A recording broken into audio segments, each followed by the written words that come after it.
অবস্থান কর্মসূচি পালন করছেন 18তম শিক্ষক নিবন্ধনের সুপারিশ বঞ্চিতরা। প্রিলি, রিটেন ও ভাইবা পরীক্ষায় পাশ করার পরও নিয়োগ না পাওয়া শিক্ষকদের আন্দোলনের সবশেষ খবর জানাতে শাহবাগ থেকে যুক্ত হচ্ছেন সহকর্মী মাহফুজা বৃষ্টি।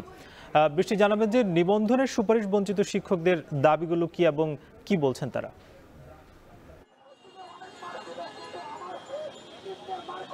জি, সকাল থেকে কিন্তু এই 18তম নিবন্ধিত শিক্ষক যারা সুপারিশ প্রাপ্ত হয়েছে নিয়োগের ক্ষেত্রে, তারাই কিন্তু সকাল থেকে এখানে অবস্থান কর্মসূচি পালন করছে। তারা জানিয়েছেন তাদের 2 দফা দাবি আদায় না হওয়া পর্যন্ত এখান থেকে যাবে না তারা।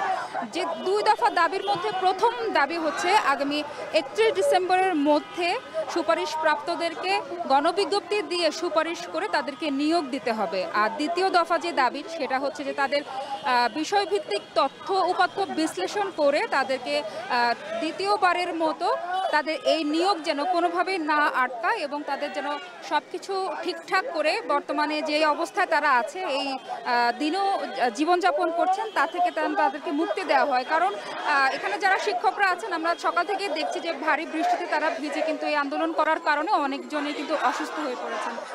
16,000 আমরা যতটুকু জানি তাদের মাধ্যমে জানতে পেরেছি শিক্ষকদের মাধ্যমে যে এই গত যে নিয়োগ হয়েছে তাতে কিন্তু 18তম শিক্ষকদের 40,000 সামথিং নিয়োগ দিয়েছে, 40,000-এর বেশি।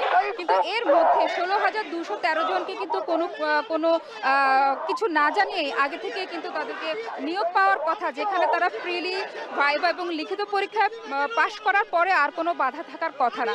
তারপরও কেন নীতিমালার বাইরে গিয়ে তারা এই বাধা সৃষ্টি করেছে এনটিআরসি, সেই বিষয়ে কিন্তু তারা কথা বলছেন। এনটিআরসি কর্তৃক যে ব্যবস্থা নেওয়া হয়েছে বারবার এর বিরুদ্ধে কিন্তু তারা আছেন। এনটিআরসিকে সাবধান করে দেওয়া হয়েছে যদি তাদের দাবি মেনে না নেওয়া হয় তাহলে শাহবাগ ব্লকেট কর্মসূচি করতে বাধ্য হবেন এই সুপারিশ বঞ্চিত শিক্ষকরা। আমার কাছে এই ছিল এখন পর্যন্ত। শাহবাগে আন্দোলনের খবর জানাচ্ছিলেন মাহফুজা বৃষ্টি। এখন দুপুরের